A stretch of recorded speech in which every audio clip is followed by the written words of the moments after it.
Los Angeles, March 27, 1973. The room was electric. Cameras hovered like insects over silk gowns and black tuxedos. The Academy Awards had reached its most anticipated moment. When the envelope opened and the name Marlon Brando echoed through the Dorothy Chandler Pavilion, the applause was immediate. Loud, confident, unquestioning. This was Hollywood crowning one of its own. Again. But the man they were standing for wasn't there. No slow walk to the stage. No practiced smile. No speech written on hotel stationery. Instead, a young Native American woman stepped into the spotlight. Her name was Sacheen Littlefeather. She raised her hand gently, asking the audience not to applaud. In a calm, measured voice, she delivered words that froze the room. Marlon Brando was declining the Academy Award for The Godfather in protest of Hollywood's treatment of Native Americans and the ongoing events at Wounded Knee. Some people booed. Some laughed, nervously. Others sat in stunned silence. In less than 60 seconds, the most powerful actor in the world had turned Hollywood's most sacred ritual into an act of rebellion. And this moment did not come out of nowhere. To understand why Marlon Brando chose absence over applause, you have to go back, not to a red carpet, not to a press junket, but to a boy who never learned how to belong.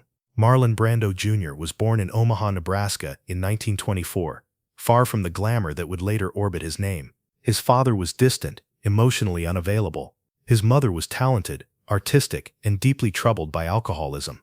The household was unstable, loud one moment and suffocatingly silent the next. Affection was unpredictable. Approval was rare.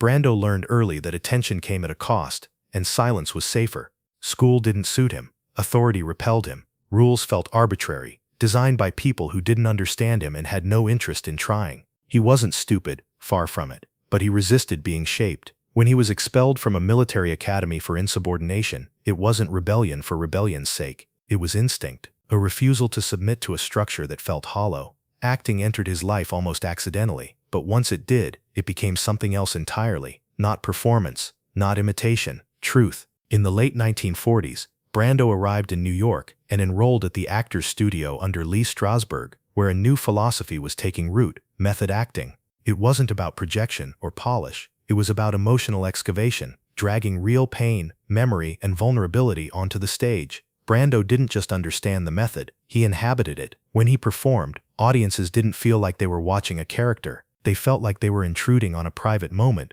His silences spoke louder than monologues. His posture carried history. His anger felt lived in, not rehearsed. Broadway noticed. Hollywood followed. When A Streetcar Named Desire hit the screen in 1951, Brando didn't simply play Stanley Kowalski. He detonated the idea of what a male lead could be. He was raw, sexual, uncontrolled. He mumbled, slouched, exploded. He didn't charm the camera. He challenged it. Older actors scoffed. Studio executives panicked. But audiences couldn't look away. Within a few years, Brando became the face of a new kind of masculinity, one that wasn't neat or obedient. Films like On the Waterfront cemented his status, not just as a star, but as a force. When he said, "I could have been a contender," it didn't sound like a line. It sounded like confession. By the late 1950s, Marlon Brando was untouchable and deeply unhappy. Fame didn't calm him. It amplified everything he already felt about power, control, and hypocrisy. Studio systems demanded obedience, schedules, predictability. Brando resisted all of it. He missed marks, questioned directors, refused publicity. He wasn't trying to be difficult. He was trying to remain free. As the civil rights movement grew and America's contradictions became impossible to ignore, Brando's attention shifted outward. He marched with Martin Luther King Jr.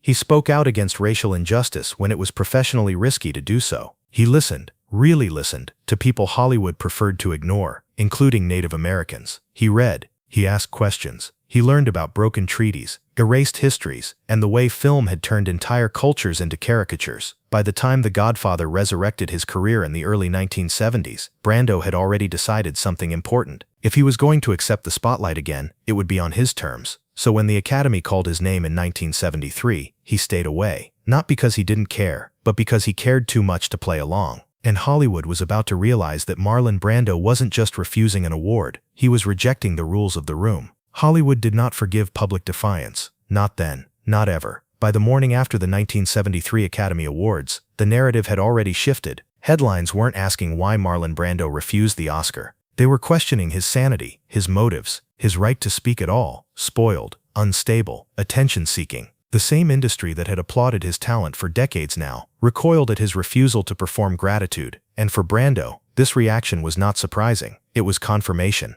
The backlash against the Oscar refusal was swift and deeply personal. Sachin Littlefeather received death threats. She was mocked publicly and quietly blacklisted. Her career stalled before it could begin. Brando watched this unfold, knowing full well that the punishment was never meant for him alone. It was meant as a warning. Step out of line, and we will erase you. Hollywood didn't want conversations about Native American representation. It wanted ceremony. It wanted obedience dressed as humility. Brando had violated an unspoken rule. You do not use our stage to question us. And yet he didn't walk it back. He didn't apologize. He didn't issue a clarifying statement. Silence, once again, was his weapon. By the early 1970s, Brando's relationship with Hollywood had already been strained. Despite his legendary performances, studios increasingly saw him as a liability, brilliant but uncontrollable. He demanded script changes. He challenged authority. He refused to market himself like a product. After the Oscar incident, those concerns hardened into policy. Offers slowed, projects vanished, doors quietly closed. The irony was brutal. The Godfather had proven Brando was still unmatched on screen, yet off-screen, he was becoming radioactive. But Brando had lived long enough to understand something many never do. Success does not protect you from systems built on conformity. It only delays the reckoning. Behind the scenes, Brando retreated further from the world that demanded access to him. He withdrew to his private island in Tahiti. He gained weight. He avoided interviews. He spoke rarely. And when he did, it was often to criticize the very industry that made him famous. Many assumed he had lost discipline. They were wrong. He had lost patience. Brando was disillusioned, not just with Hollywood, but with celebrity itself. He had seen how quickly admiration turned into entitlement, how the public felt ownership over his body, his voice, his compliance, and he refused to give them any more than the work itself. Then came Apocalypse Now. Francis Ford Coppola's Vietnam epic was already spiraling into chaos when Brando arrived on set in 1976.